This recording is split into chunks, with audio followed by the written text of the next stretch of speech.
Part 2. His praise, Shivchi Mahara, his spiritual struggles, Reb Naphtali related. The Rebbe said it is a good thing for someone who wants to serve God to have horses. Then he can always go out into the forests with some young friends to talk about serving God, to meditate and so on. Meadows and forests are very good places for meditation. When the Rebbe spoke to Reb Naphtali about this, he mentioned that when he himself was young he would regularly borrow one of his father-in-law's horses and ride out into the forest. There he would dismount and tie the horse to a tree. Then he would go deep into the forest to practice his devotions and meditate. Quite a few times the horse managed to get loose and escape and went back to the house of the Reb's father-in-law. When they saw the horse return alone, they were very worried, and they were sure the young Rabbi Nachman must have fallen off, God forbid. It also happened quite a few times that he was drenched by heavy rains while he was in the forest. Then he would come back to the house when it was already well into the night. I myself heard the Rebbe say many times that the main thing is a person's work and effort, nothing else. Everything depends on effort. Through work and effort everyone can reach great levels. The Rebbe said, I can turn a person into a worthy Jew, what they call a guter yid, and make him just like me, literally. Someone once told me some things he heard the Rebbe say about his great holiness as a child. When he was only a little boy he wanted to be truly God-fearing. He yearned to welcome the Shabbat in the proper way, with great sanctity. One Friday, immediately after midday, he went off to the bathhouse and quickly immersed himself in the mikveh. He returned home and put on his Shabbat clothes. Then he went into the study hall and paced up and down. He wanted to fill himself with the holiness of Shabbat, and with the neshama yetira, the extra soul that the Shabbat brings. He wanted to see something, but he saw nothing. Still he longed to see something. Meanwhile people started coming in. Someone important came in and stood at his reading desk and began reciting the Song of Songs. Rabbi Nachman went over and stuck his head into the man's desk down below. Because he was only a little boy, no one took any notice. He stayed there and began to cry. He cried and cried for several hours until the evening. His eyes were swollen from crying. Finally he opened his eyes and he thought he could see some kind of light. Because the candles had been lit and everything was very bright after his eyes had been closed all the time he was crying, this gave him a little consolation. All this took place when he was literally a child. Apparently he said he was 6 years old at the time. The Rebbe said, I actually begged and prayed that God should send me temptations. I was very confident that I would not rebel against God as long as I did not lose my mind. For how can a person sin and disobey God unless he is literally insane? With just a little sense, all temptations can be overcome, the Rebbe said. If the sages had not explicitly said it is forbidden to say an arrow in Satan's eye, I would say it. I simply cannot understand the stories we are told about the sages of the Talmud who found sexual desire a very hard and burdensome thing to deal with. For me, it is nothing, nothing at all. I find it no temptation at all. There must suddenly be some secret behind what we find in the Torah about this desire being a trial. For the truth is, it isn't a trial at all. If a person knows a little of the greatness of the Creator, as we find in the Psalms, 135:5, for I know that God is great, I know specifically, this cannot be considered a trial at all. For me, there is no difference between a man and a woman. I look at this desire just as I'm looking at you. I had innumerable opportunities, but it isn't a trial at all. But at the time when it was a trial for him, he too had many temptations. The Rebbe boasted that he had succeeded in absolutely annihilating all his physical desires and bad character traits. He said that there are tzaddikim who have broken their desires, yet are still left with a faint trace of them. It is the same as with tanning leather. The leather may have been worked and worked, but there is still a trace of an unpleasant smell. Even though these tzaddikim have broken their desires, the desires still cling to them, however slightly. Leather has to be worked so thoroughly that it is completely transformed from its original state. It is the same with the body. We have to cleanse the body of its desires completely. It must be so pure that we can literally turn it this way and that and see that there is not the slightest trace of physical desire or evil traits. Any trace of a bad odor must have disappeared completely. The Rebbe himself had completely separated himself from physical desire and evil characteristics. He was left without the slightest trace of them. He achieved this in his youth before attaining the profound heights of perception he was to rise to later on, and long before his visit to the Holy Land. Later on he went from level to level, from one height to the next, until he attained a level so exalted that it is impossible to describe it at all. The Rebbe said, From the revealed aspects you see of me, you don't need to learn. From what you see of me on the surface, you may have the impression that I am usually depressed. You don't have to imitate this. Just be happy all the time. Do you do everything I do? Besides, the truth is that I am happy. If I don't seem to be, the reason is that I am constantly working to open up a path in places that were previously desolate wilderness. I have to cut down all the obstacles blocking the road. There are gigantic trees that have been growing there for thousands of years. They have to be cut down. I have to go back and forth again and again, cutting and cutting, in order to prepare a public way for everyone to go on. It was because of all these exertions that the Rebbe often seemed dejected. On the same occasion, the Rebbe said Rabbi Shimon had also been involved in this work of clearing a path. We also heard that because of the well-known fact that the Rebbe's family was descended from the house of King David, they usually went with a broken heart, and it was not their way to wear a smiling face most of the time. King David composed the book of Psalms, much of which contains the passionate outpourings of a broken heart, cries, entreaties, and supplications. This is why his descendants generally go with a broken heart. The Rebbe's uncle Rabbi Barak of Medzibuz also rarely smiled or seemed in a happy mood. Most of the time he too went with a broken heart. As far as we are concerned, however, the Rebbe's instructions were that we should always be happy. The Rebbe related that when he was young, after his meals he did not content himself with the regular grace after meals. He also gave thanks to God in Yiddish for everything he had eaten. He improvised and made mention of all the things he had been given to eat that day in order, for example, he might have started off with a drop of spirits and a piece of cake. Next, before his meal, they might have served radishes as an appetizer, followed by the meal itself. Rabbi Nachman would then offer thanks for each individual item one by one. I also heard from Reb Naphtali that the Reb's mother once asked him why he didn't force himself to eat a little, otherwise how would he sustain himself? The Rebbe replied, "Wisdom gives life to its owner," Ecclesiastes chapter 7 verse 12. "That is the only way I sustain myself now." He went on, "There are people who possess a wisdom that can sustain them without eating and drinking." He meant that they need to eat only the very barest minimum, because for them the main source of life is spiritual sustenance. I also heard that once a young person asked the Rebbe how to meditate. The Rebbe told him to say to God, "Master of the world, have pity on me. Is it right that my time should pass in such futility? Was it for this I was created?" Some time later, the same person was standing behind the Rebbe's door, and he heard him pouring out his heart to God with those very words. Once one of the Rebbe's followers was complaining to him about not having enough to live on. The Rebbe said to him, "I do not know how you have the heart to bother me with the vanities of this world. I am like someone who goes about in the wilderness day and night, digging and digging, just to make it habitable.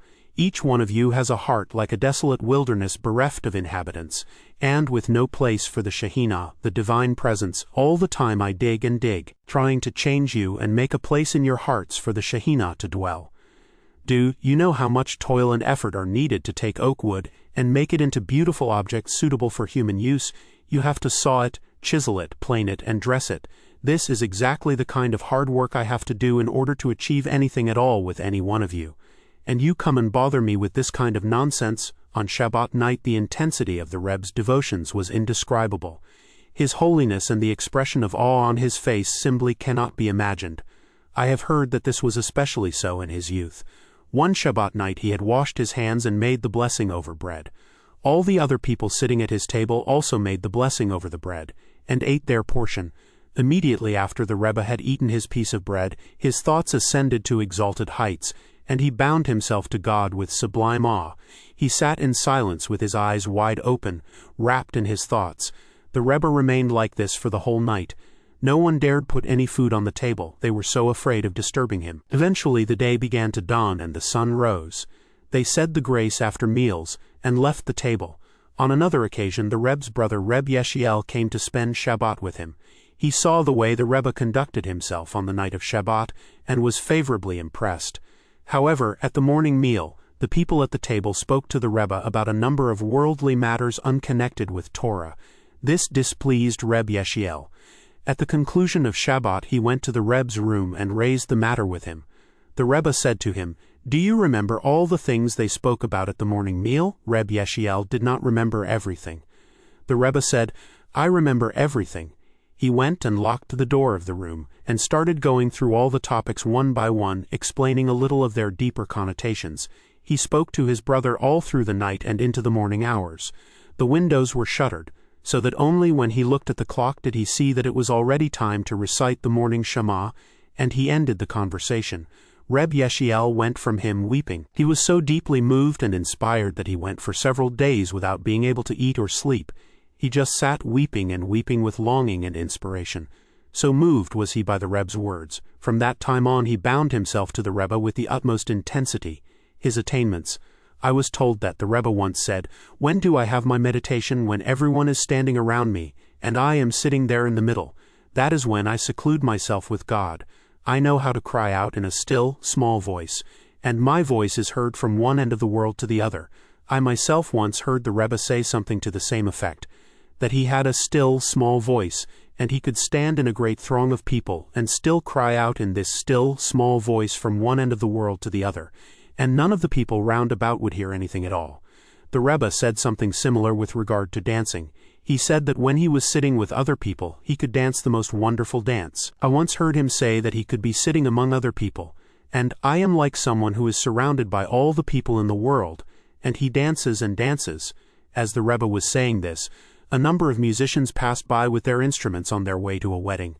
On another occasion, the Rebbe elaborated on this idea, teaching us how it is possible to be among other people and still cry out with a still, small voice. The Rebbe said, "I can make an appeal in the court on high and send the case to the Tsar himself." When the Rebbe said this, he added, "This is what I am doing when I sometimes write something and burn the piece of paper, as you may have seen me do on occasion. I am sending the case by means of the smoke." Rabbi Shimon bar Yochai makes a faint allusion to this in the Zohar. Great tzaddikim have the power to elevate everyday conversations and even humor and jokes, and use them in a way that makes them into a powerful form of divine service. This is evident from some of the stories about the exploits of the Baal Shem Tov and the other great tzaddikim of recent times. The Holy Zohar also seems to allude to this. Thus we find that Rav Hamnana arranged 3 sections of light-hearted material. However, the depth of the Reb's wisdom and perceptions about everyday conversations was quite outstanding, as was evident to anyone who had the privilege of being with him and speaking to him. He was far from being cut off from current topics of conversation. On the contrary, he came to hear all the different things people were talking about, including whatever printed matter was circulating. He was always asking to be told all the news and latest developments in the world at large. He had the power to elevate all this, and could make any conversation in the world into a means of serving God on the highest, most awesome, and hidden of levels. Those who had the privilege of being with the Rebbe regularly may not have understood even a fraction of his true purposes. Nevertheless, they could still get a glimpse of the awesome implications of his conversations about worldly affairs and his humor. There were many occasions when the most remarkable teachings seemed to emerge from the very fabric of conversations we had just had with him, or things we had been telling him immediately beforehand. It is impossible to express in writing what it was like to have a conversation with him, or tell him about some everyday topic. Whoever had the privilege of being there witnessed the most awesome and extraordinary things, the like of which had never been seen before. Whole teachings, concepts, and structures of thought were revealed only because of this, and there was far more that was never revealed, because the Rebbe revealed less than a drop in the ocean. Everything about him was cloaked in absolute secrecy and mystery, and his great light is still hidden and concealed from the world, as it will be until the righteous Mashiach comes. Only then will his greatness and splendor be revealed. The Rebbe occupied himself with this form of devotion more and more in the final period of his life. From the time he returned from Lemberg until his death was a period of something over 2 years. He was seriously ill with consumption. People spoke with him more and more about worldly topics, and the Rebbe was constantly asking for the latest news. He said he did not know how it was possible to live without the news. The Rebbe's usual routine was to spend most of the day shut up alone. Later on he would see people and have all kinds of discussions. Sometimes the topic was a matter that someone had asked his advice about, a general question, or more often, a spiritual one, because his main concern with his followers was to give guidance in serving God. Besides this, there was a whole variety of other topics that would come up in the course of the conversation. The Rebbe would almost always move from topics like these to the most elevated teachings about Torah, prayer, and the fear of heaven. One noteworthy characteristic was that even when the Rebbe was talking to people about quite ordinary topics, his legs and most of his body would be shaking. His legs would sometimes quite literally be quaking. If he was sitting at the table itself and all the people sitting there would start shaking as well. His legs and his body were constantly shaking and trembling. Anyone who did not see the fear of heaven that was constantly on his face has never seen fear of heaven in his life. The Rebbe possessed every kind of grace and charm. He was filled with a passionate love and fear of God. His awe, his love and holiness suffused every limb of his body. He was absolutely devoid of physical desires and evil traits. The human mind is unable to conceive of this. There has never been anyone like him. He was completely unique. The mouth cannot express it, nor the heart conceive it. I heard the Rebbe say that no matter what people talked to him about, he turned their words into something else entirely. This applied even to slander. Once it was said in his presence, it became something else. I asked him about this. Haven't our sages said a covenant has been made for punishing those who speak slander, from which even King David did not come away unscathed? The Rebbe answered. Therefore what? Are we all now obliged to succumb in this matter? I understood him to mean that nevertheless there was someone who could stand up to this, because when he heard slander, he could turn it into something else. Despite this, the Rebbe did say that it would be better for us not to speak slanderously even in front of him. Still, when it did happen that he was told something slanderous, he turned it into something else entirely. Once the Rebbe was complaining to me about the great suffering he had to endure. He told me that every day when he was praying he was forced to think about Balaam. He did not say any more, but the literal implication of what he said was that every day when he prayed he had the task of crushing the wicked Balaam and eliminating the filth and impurity he had brought into the world. The Rebbe said, I am a most beautiful and amazing tree with the most amazing branches, and down below I am literally beneath the ground. Rabbi Leib de Bravner, the father of Reb Yitzchak Isaac, who was the Reb's son-in-law, had been to see the Rebbe. When he went to the Rebbe to take his leave, the Rebbe said, I have a daughter in Kremenchug. Send her my regards, and tell her she has a father who is unique less than a uniqueness that has never before been paralleled, nor will it ever be greater than. If I wanted to reveal something of myself, the whole world would come running after me, but I do not want to. I myself once heard the Rebbe say in a voice trembling with emotion, You surely know what the world is like now. If the world were not like it is, I would surely be a unique figure. In other words, were it not for the gross materialism of the world today, which so obscured and concealed his light, everyone would see how utterly exalted a figure he was, and recognize his uniqueness. Once the Rebbe was sitting with the saintly Maggid of Terhavitza. Apparently it was on Shabbat during the third meal. The Rebbe tugged the Maggid's beard affectionately and said, A figure like me there's never yet been in all the world. The Rebbe once said, People ought to be praying a great deal for me because the world needs me very, very much. Without me, the world cannot exist at all. In Kremenchug, the Rebbe said, In time to come, they'll say, is dos Gevin a Reb Nachman? Was that a Rebbe Nachman? Because they will miss me tremendously. He also said that in time to come, people would find it incredible to think he had had opposition. They'll say, this was who they were opposed to. He also said that if ever anyone is faced with opposition, people would say, yes, but they were also opposed to him. In other words, having opposition proves nothing. He said, the whole world needs me. As far as you are concerned, it is obvious. You know yourselves how much you need me. But all the Tzaddikim also need me, because they also need to improve themselves. Even the Gentile nations need me. But it is enough for a servant if he will just be like his master. Man was created with free will and must seek God for himself. When the Rebbe was sitting in the carriage on the way to Novorich, he said, It is in my power to change the whole world for the better. I don't mean only ordinary people. I could even change Tzaddikim and other great people. The Tzaddikim also need to improve themselves. And not only the Jews, the holy nation. I could even bring the Gentile nations of the world back to God, and I could bring them close to the religion of Israel. But it is enough for a servant, Rebbe Nachman, if he will just be like his master God. The Rebbe said that for him the running was no effort at all. What he found hard was the returning, and this was what involved work and effort as far as he was concerned. To explain this further, the terms running and returning, which are used in Ezekiel chapter 1 verse 14 to describe the Chayot, refer to two different facets or phases of divine service. They apply to everyone, no matter how low his level. There are times when everyone feels inspired in his devotions. This happens especially when a person is praying. He suddenly feels a burst of enthusiasm and says the words with tremendous fervor. This is the phase of running. But then the inspiration and fervor pass, and all that is left is a trace. This is the phase of returning. For most people, the main effort and work come in trying to achieve the running, the moment when the heart runs, as it were, in fervent devotion. Returning is something easy for them, because that is their nature. In the Reb's case, however, it was the other way round, because he had already broken and annihilated his physicality completely. On his level, it was the running that was part of his nature. For him, the main effort was in the returning, because this is also a necessary part of divine service as long as a person is alive. Otherwise he would leave his body and die before his time, God forbid. Both running and returning are necessary parts of serving God. He said, "Whatever anyone wants to do for me, there are always plenty of obstacles. The opposition stands en masse, waiting to thwart anything someone wants to do for me. The reason is because once it is accomplished, so many stand to gain and derive benefit from it.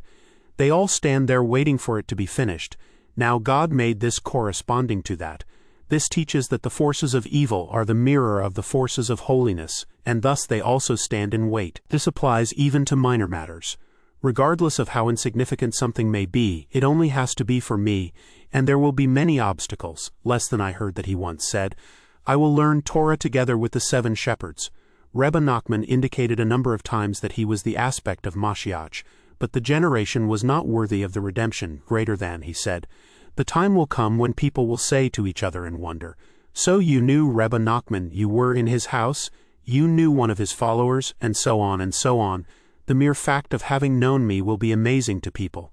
Even someone who merely knew one of my followers will be a very special person. After Rabbi Nachman had taught the lesson on the verse, "Trust in God and do good," he paced up and down inside the house, as he often did. Then he took his stick in his hand and said, "The staff of God in my hand," meaning that he had conquered his will completely. The Rebbe said in Lipovic, "I am an Ish Pele, a wonder, and my soul is very wondrous." He said, "I have reached such a level of perception and devotion to God that I would have been able to bring the Mashiach. Yet I put everything aside and gave myself over to you, so as to make you better people. This is more important than everything else. Happy is he who takes the wicked by the hand and brings him to repent." The Rebbe then took his followers to task, saying, "I have put so much effort into working with you. How many times have I become hoarse and dry in the mouth from talking and talking with each one of you? And what have I achieved? You may be pure and sincere, but that isn't what I wanted. I wanted you to be tzaddikim, outstanding tzaddikim on the highest of levels. How will I be able to come before the throne of glory? I console myself with the thought of the few people I already have in the world to come, those who have already passed on. Then at least I know for sure they are mine. Those who are still alive are in great danger, but those who have already passed on are certainly my followers." Once he said, "I suspected it was the evil inclination in me saying there is no one who can lead the young like I can. But now I know for certain that I am the only leader in this generation, and there is no other like me." He once told someone the thought had occurred to him that he should take his wife and go off to some remote area where he could live in secrecy, out of sight from the world. From time to time he would step out into the street and take a look at the world and laugh at everyone and everything. "There will come a time," he said, "when you will think back wistfully to when you had this completely unique figure in your very hands, but you let him go." Once an important trader was traveling with a consignment of fine Hungarian wine. In the course of the journey, his assistant and the carriage driver said to him, "Here we are traveling along with all this wine. It is a hard journey, and we're suffering. Give us a little taste of the wine." He agreed to let them have a small taste. A few days later, the assistant happened to be sitting with a party of drinkers in a small town. The people he was with were drinking wine and praising the wine extravagantly. They said it was Hungarian. The assistant said, "Let me have a taste." They gave him some, and he said, "This isn't fine Hungarian wine at all."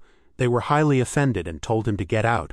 But he said, "I know very well this wine isn't Hungarian because I was with a wine merchant who really did have Hungarian wine, and he gave me some to try. I know what it really tastes like," but they paid no attention to him. "But in the future," the Rebbe concluded, "when the Mashiach comes, then they'll know. The time will come for them to serve the fine old wine stored up for the righteous. Other people they will be able to fool. They will give them inferior Romanian wines, Wallachans and Strovasarians. and tell them, this is the fine old vintage wine. But they won't be able to fool any of my followers because we have already tasted the good wine.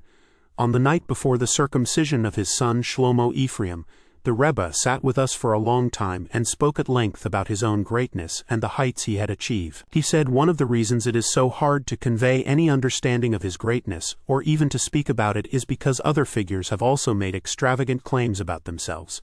It is easy for the mouth to speak. The things they had said were similar to things he said about himself. It is up to each person to make his own judgment and try to understand where the truth lies. People used to say of the Rebbe, there's no middle way. Either he was what his opponents, who speak arrogantly against the righteous, said he was, or else he really was a true Zadok, in which case he was an entirely unique, exalted, and awesome figure, quite beyond the grasp of the human mind.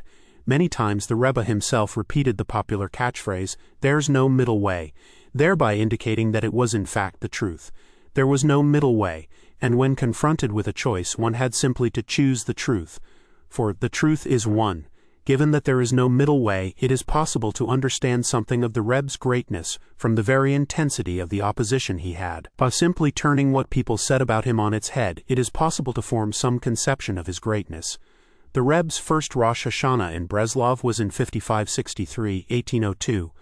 I myself was with him for Rosh Hashanah, and I stayed there for the 10 days of repentance until after Yom Kippur, when I went home. Reb Yudel and Reb Shemuel Isaac stayed in Breslov for Sukkot. Reb Yudel told me some very beautiful things that were said then, though I don't remember everything he said. On Hoshana Rabbah, the Rebbe said publicly, "What can I do? I have 2 murderers standing over me and saying nevertheless that I am a Zadok and a leader." As the Rebbe mentioned the 2 murderers, he pointed to Reb Yudel and Reb Shemuel Isaac, who were extremely devoted to him. It is impossible to understand what the Rebbe meant. These 2 were among his closest followers, and he was very fond of them indeed. On Shemini Atzeret, the Rebbe spoke to them about dancing and hand-clapping, and went into the various customary dance movements such as somersaults, which allude to the concept of how Moses went up to God, and God descended upon Mount Sinai. Afterwards, large numbers of people from the town came in to the Rebbe singing happily, as is customary on Shemini Atzeret. The Rebbe told Reb Yudel and Reb Shemuel Isaac to leave. "I have work to do with them, and it has nothing to do with you." They left him. Before long there was a tremendous atmosphere of happiness and joy and much singing. The Rebbe himself danced a great deal.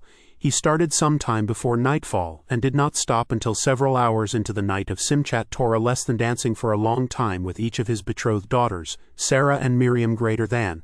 The grace and beauty of his dancing was well known. It was completely out of the ordinary. Anyone who never saw it never saw good in his life. I also heard then from the Rebbe's holy mouth that he said, "This year I danced a lot because the edicts against the Jews were being discussed. Through dancing and hand-clapping we sweeten the decrees and nullify them," the Rebbe said. "Pray for me. Pray that I should recover, and I will take you by a new way, a way that has never before existed. It is indeed an ancient way, and yet it is completely new." The Rebbe once mentioned that he had recently started studying Choshen Mishpat, together with its 2 major commentaries, the Sifai Kohen and Mirat Einayim. In just a short time he had already reached section 91. In other words, he had already covered about 200 folio pages. He said he could remember what was in every single paragraph. A certain Rav was with him at the time, and the Rebbe began discussing various halakhic problems with him. The Rav was not able to answer him. Later on a doctor was there to talk with him, and he also did not know anything. The Rebbe said, "How can they take? I cannot remember this clearly." There were many occasions when the Rebbe discussed from memory the halakhic questions treated in the full edition of the Shulchan Aruch with commentaries. He was fully versed in the entire corpus of halakha, and his grasp was outstanding. Even someone who had recently studied the authority whose decision was under discussion was no match for the Rebbe. He invariably outshone the scholars he spoke to. So extensive was his knowledge of the Shulchan Aruch. Someone told me the Rebbe said, "If I were to start teaching my Talmudic interpretations, I would have all the great Torah scholars under the soles of my feet, but I don't yet have the inclination for it." Rabbi Nachman said it is easier to make original contributions in the area of Nigla, revealed Torah. If you examine the Rebbe's words carefully, you will begin to see how far his wisdom reached. The Rebbe said, "All the good the Mashiach will do for Israel I myself have the power to do." The only difference is that the Rebbe stopped and said no more. According to another version, the Rebbe said, "The only difference is that I am not able to complete things as yet." Less than he said, "In the future I will sing a song that will be the world to come of all the tzaddikim and chassidim." Once the Rebbe lifted his hands up to his shoulders and then lowered them. "All the tzaddikim are from here to here on me," he said. In other words, they were from his shoulders down. Afterwards, he lifted his hands up above his head, and then lowered them alongside his head and then down to his shoulders. "And I am from here to here, from the head to the shoulders." These words are very deep. Their meaning can be understood from the writings of the Ari, by which, if one is capable of grasping, he will understand how by doing the will of his Creator a person can reach such a great level that he epitomizes the image of God to perfection.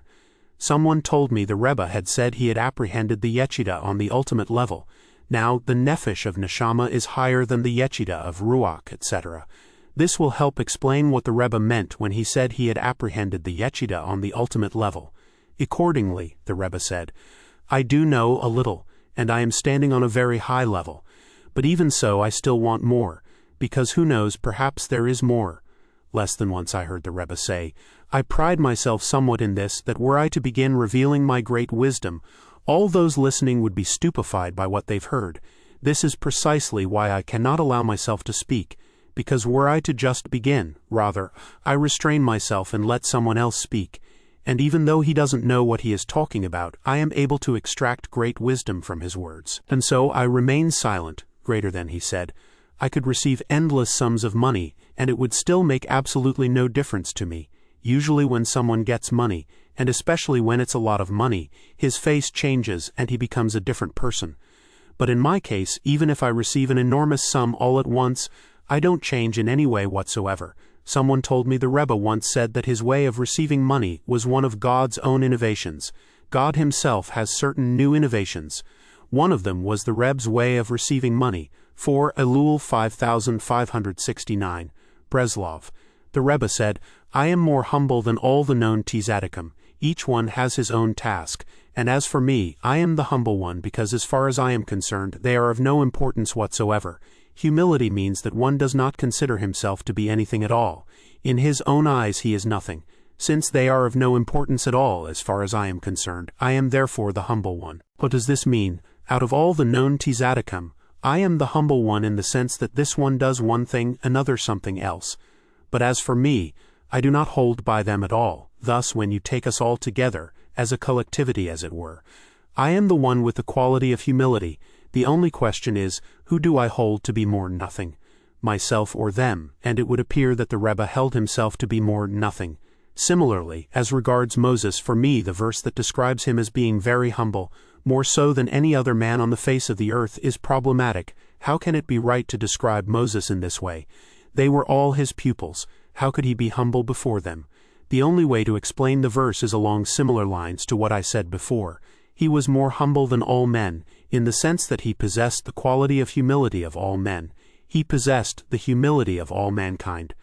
Because as far as he was concerned, they were all in the category of humility, for they were all nothing. He himself, however, held himself to be more nothing than he did them. Understand this well. Once the Rebbe asked to have his tefillin checked. He said, "The Rav of Breslov, Rabbi Levi Yitzchak, has gone traveling around the country. That is why I am asking for my tefillin to be checked." I may well have said that I do not attach any importance to them, i.e. the other tzaddikim, but even so, the Rav of Breslov I look upon as being very great indeed. When a man is great and famous as he goes traveling about, it means that there is a flaw, as it were, in the pride and glory, namely the Jewish people who are God's pride and glory. A man who is a towering figure in Israel is the root of the pride and glory because of his stature and splendor. As long as he is at home, he is like the splendor of a man to dwell at home. The splendor, the pride and glory are dwelling in their home, which is the concept of the casing of the tefillin, which is called bayat house. But when such a tzaddik goes traveling, he is exposed to all the rough and tumble of the world. When anyone travels, he is subject to all kinds of indignities, as our sages tell us. And this applies all the more in the case of a tzaddik like this, who will inevitably be treated with less than the dignity befitting his true greatness. He may be accorded insufficient honor in relation to the total depth of his learning. Or else he may suffer indignities when it comes to receiving contributions. All these indignities are a blemish to the pride and glory which has come out of the houses, the Batim. This raises questions about whether the tefillin are valid, because the tefillin are the concept of pride and glory. Since they are called pear splendor, it is impossible to form any conception of the greatness of simply being one of the Reb's followers. It may be, he said, that others have used similar language to praise their leaders and the greatness of their followers, but the truth is that as far as my followers are concerned, the mere fact of being attached to me is in itself something very great. Some of my followers may be nothing in their own right. They may not even conduct themselves as they should, yet the mere fact that they are among others who have drawn close to the Zadok, the very source of holiness, is itself very beneficial. Eventually they will also be inspired and come back to God. Likutei Moharan 1, 285. See for yourselves the wonderful teachings you have heard. Even someone who didn't hear the teaching itself but was simply present when it was first revealed is blessed. That just goes to show what a privilege it is to actually hear such a teaching. It goes without saying that it is a privilege to hear a teaching like this once a year. Even if you only heard such a teaching once in a lifetime, it would be enough. If you came into the world only to hear this, it would be sufficient. And in actual fact, Reb Nachman writes, we were worthy of hearing the most awesome and wonderful lessons again and again each year, teachings that had hitherto never been revealed. The Rebbe then said to Reb Nachman, but your soul hears. In other words, even if we could not consciously grasp the meaning of many of the things the Rebbe said, for example, his reasons for having his tefillin checked when Rabbi Levi Yitzchak went traveling, it was still a tremendous privilege and a spiritual benefit simply to have been present when they were said.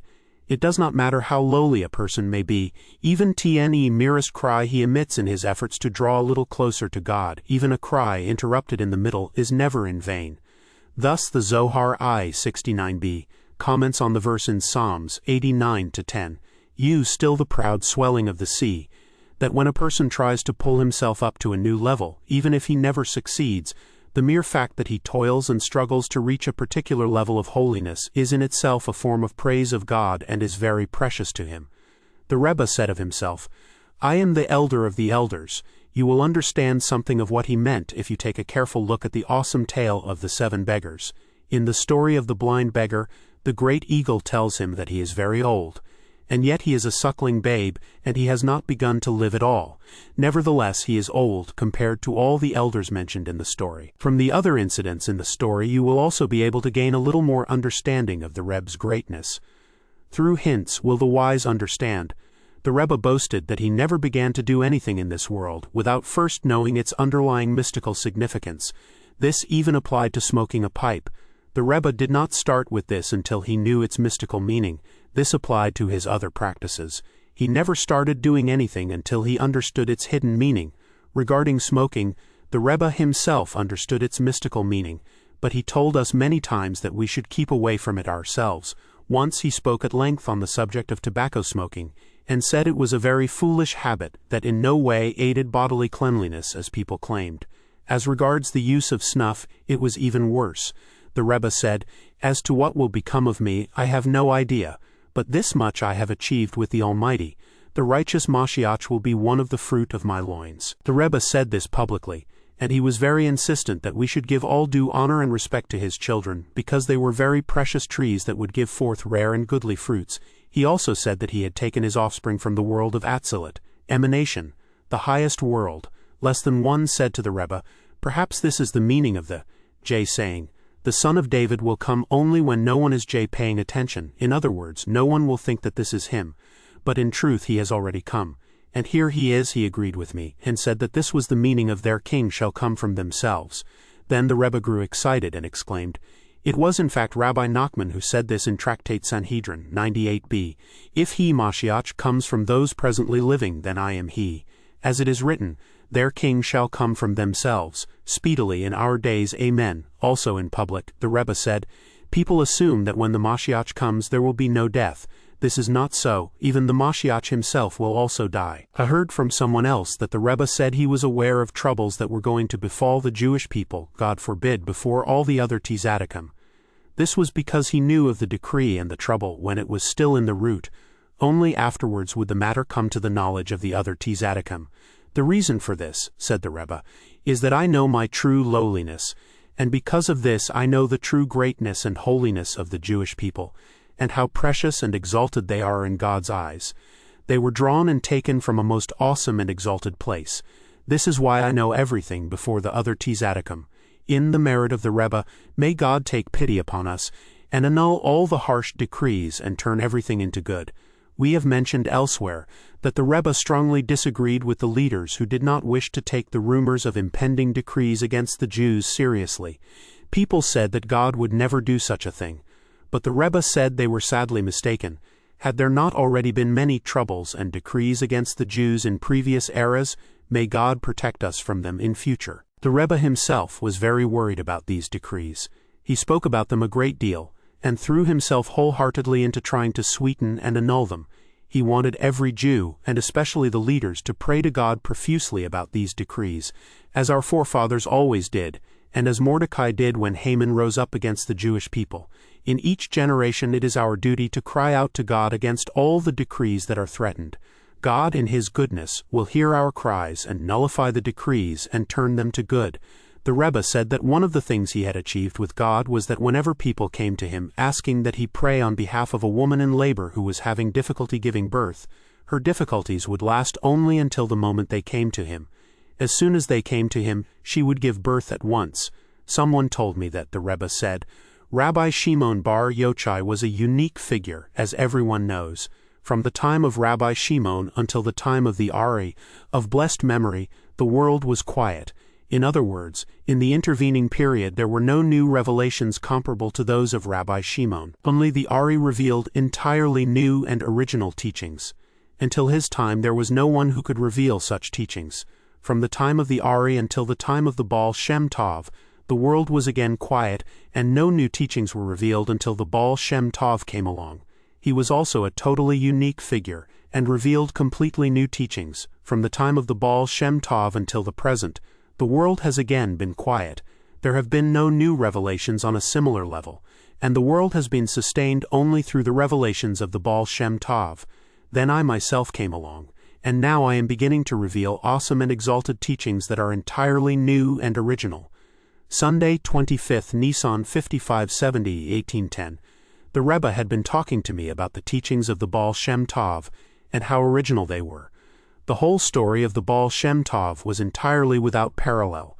Nothing similar had been known before, except perhaps to some degree in the works of the Ari, of blessed memory. This led the Rebbe to discuss the writings of the Ari, which he praised in glowing terms for the awesome revelations they contain, as is well known.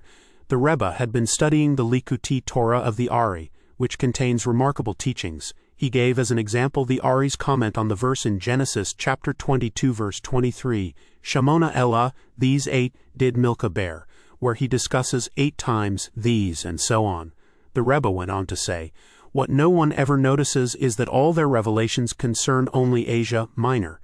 All the events discussed took place only in Asia, yet the truth of the matter is that the Torah contains an account of everything in the universe. There is nothing the Torah does not speak about. Thus we find Germany mentioned in the Torah. It is just that the Torah does not make an entire story out of everything. At times things are mentioned only to be ignored subsequently. Only where the Torah wants to does it give us the whole story, as in the case of Laban, etc. Nevertheless, the Torah contains allusions to everything. It is just that the sages of former times revealed only what concerned Asia. Yet the truth is that many nations existed in other parts of the world even prior to the revelation of the Torah. At the time the Torah was given, there were many faraway nations that had knowledge of the giving of the Torah through communication routes that existed then. Thus the state of Saxony had been in existence even before the days of Abraham. Hungary too was a very ancient country, and the same goes for other countries outside Asia. However, nothing is said about these countries. The places that are mentioned, Egypt and so on, and these 8 that Milcah bore, are all in Asia, yet the Torah contains allusions to all things, because Moses had knowledge of everything. The Rebbe went on to say that all the events that take place in this world contain allusions to things of the highest order. Nothing in the world is without significance. The world is never still for a moment. There is constant movement and change, and every single detail has a meaning, but it is no more than the faintest hint in relation to the Ein Sof, the infinite. Nothing in the world is more than a faint illusion in relation to what will be in the future. when the renewal of the world comes about. The Rebbe then said that everything that happens is merely working a thin thread of metal in relation to the infinite. The Rebbe spoke at length about this, but it is impossible to explain it in writing, because we are dealing with very exalted matters concerning the mysteries of God's dealing with the world.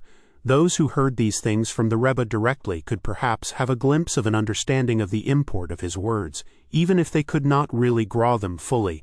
One Saturday evening the Rebbe said, "Even if a great soul were to come to us, I would still be considered a figure of importance. The opposition I suffer is not really opposition against me. I sit here in my house," the Rebbe continued. There was already a case of one who suffered opposition, and he built himself a high tower and sat in it. They fought against him, and fired arrows and burning missiles at him, but they could not do anything to him. However, there are precious stones that are formed from gases and vapors. There was one precious stone in particular that was formed from the air, but it had not yet acquired its full perfection. While they were firing their arrows at him, they fired this precious stone, and it fell on the tower. This stone was the stone of grace. No sooner did it fall on the tower than they all fell down before him and said, "Long live the king! Long live the king! As for you, however, your souls are small, and they fall in the course of the battles." This is what is referred to in the verse in Lamentations 4:1, "The holy stones are poured out." The reason for the use of the expression pouring out is that these souls are as yet incomplete and they fall before they achieve their perfection. But the great soul I mentioned, the precious stone in the story, possesses perfect grace. It still lacks other forms of perfection, but with the wise man's help it achieves them too. After Pesach, the Rebbe said there were two things that he now understood, but he was unable to communicate them. The two things in question appeared self-evident. That is, their plain meaning appeared to be the correct meaning, yet only now had he understood them. The first was the sage's statement, "When a person transgresses, he says, 'No man will see me.'" The Rebbe did not say anything. He simply put emphasis on the words, "No man will see me," without explaining what it was that had been revealed to him. For he had already said he could not put it into words because the straightforward meaning appears to be correct. Despite this, however, it was only now that he understood this mystery. The second thing he now understood was that the goal of all knowledge is to realize that one is truly ignorant. He said that if he had indeed now reached this goal and realized that he was truly ignorant, then he also knew that he did not know anything.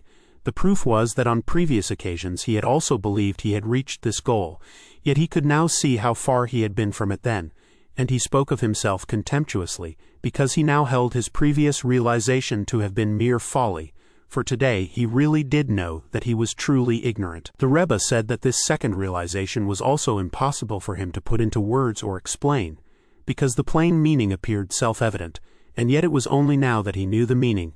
Over 5 years later, in the early summer of 5570, 1810, during the journey from Breslov to Uman, the Rebbe returned to this subject and spoke more about what I have just mentioned, namely that we know absolutely nothing. He emphasized God's greatness, saying it is impossible to explain it. He said we know absolutely nothing. I said to him, "But didn't you speak about this once before? You explained that the goal of all knowledge is to realize that one is truly ignorant. Didn't you say then that even when we attain this goal and realize our ignorance, we still know absolutely nothing, etc.?" The Rebbe replied. Who knows which knowledge the realization I mentioned then was the goal of? The implication was that the knowledge he had attained on that occasion after Pesach 5565 was still not the ultimate realization of ignorance. It was merely a lower level of realizing ignorance. He had indeed reached a level of realization of ignorance. But he wanted us to understand that there is a knowledge beyond knowledge, a perception beyond perception. In all cases of knowledge and perception, the goal is always to realize one's ignorance. The Rebbe then said that even in the time since leaving Breslov, a mere few hours ago, the very same day, since we had gone only about 12 miles, he once again did not know. He had once again attained the level of not knowing. Understand this because these are deep and exalted matters. Happy is the man who attains such perceptions in all genuineness. The Rebbe was quite unique in respect of his not knowing, as he himself said. This is something that no one can understand, but I have not held back from recording it in order that those who are worthy may comprehend a little, each according to the capacity of his heart. and through this he will be able to understand a tiny portion of the greatness of the Creator. Once the Rebbe said that through him it is possible to gain a little understanding of the greatness of the Creator, through seeing the extraordinary and awesome heights of his own perceptions. And after all, what was he? A small hunk of man. From this one could make inference after inference and understand a little of the greatness of the Creator. And indeed anyone who was able to realize the Rebbe's greatness was simply awestruck at the thought of the greatness of the Creator. Through understanding the Rebbe's greatness, he could form a faint estimate of the greatness of the Creator. The Rebbe once said to me in a tone of yearning, "Where do you get a group of friends like those who were with Rabbi Shimon bar Yochai and the like?" I would also push my head in among them. Less than, he added. Most likely, wherever such a group could be found, I would be their teacher. Greater than, he said. I have long wondered at the world. Wherever there is some true good to be found, it ought by rights to draw close to me. Less than, he said. As for which king will be victorious, I certainly know. I even know what another Zadok does not. Greater than. In the summer of 5563, 1803, when I first became his follower, I heard him say he knew the very roots of the Torah in the place where the Holy Torah comes from. The Torah has roots that are higher than the Torah itself, and it is from here that the entire Torah is drawn. However, these roots cannot be clothed within the Torah at all, and there is a level of Torah that is in the category of asmakta, a term used for a scriptural text, which is the support for a certain Torah teaching that is not explicit in the 5 books of Moses. The teaching is merely supported by the text because it is in fact so elevated and exalted. The Rebbe said, "Come, let us acknowledge the benefits we have even from deceivers. Through the very opposition they have stirred UIP against us, I have reached great heights, and it is a great goodness they are doing me. It is a simple fact that opposition brings one to great heights of perception." We find the same thing in the Talmud. The sages tell us that during the days of mourning for Moses 300 laws were forgotten. Joshua turned to the Holy One, blessed be he, who said to him, "To tell you them is impossible. Go out and get busy with war." Then Othniel ben Kenaz discovered them again through dialectic. Now Othniel was a man of war. As we learn from the book of Joshua, Caleb said, "Whoever captures Hebron, I will give him my daughter Aksa." Othniel captured the town. Thus we find that it was through battle that he succeeded in restoring the laws that had been forgotten. I once heard the Rebbe say, "I am a new container full of old wine." Among his papers there was the following, written in his own handwriting: "I am the elder of the side of holiness, who reveals things that the Ancient of Days concealed," I heard him say.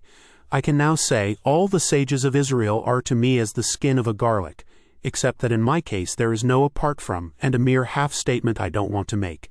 It was Ben Azai who said, "All the sages of Israel are to me as the skin of a garlic, apart from this bald one." The Rebbe was saying that he too was in a position to say such a thing, except that in his case there was no apart from.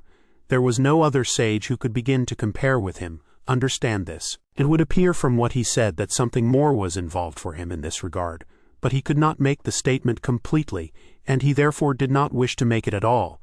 Less than, the Rebbe said, "When someone comes to me, as soon as I see him, I know everything about him from his hat down to his feet." Greater than, less than, during one of the Rebbe's journeys, the man in whose home the Rebbe took lodging came to him complaining that he did not earn enough of a living. Rabbi Nachman pitied him greatly because the innkeeper was very poor and had a number of daughters to marry off. Afterwards a miracle happened to this man. A wealthy lord took lodging in his home. While there he lost a wallet full of money. The innkeeper found it and immediately returned it. Later the lord's wallet went missing again. Upset by his bad fortune, the lord left for home without his money. Soon afterwards the innkeeper found it. With the money, the man married off his daughters and provided for his family.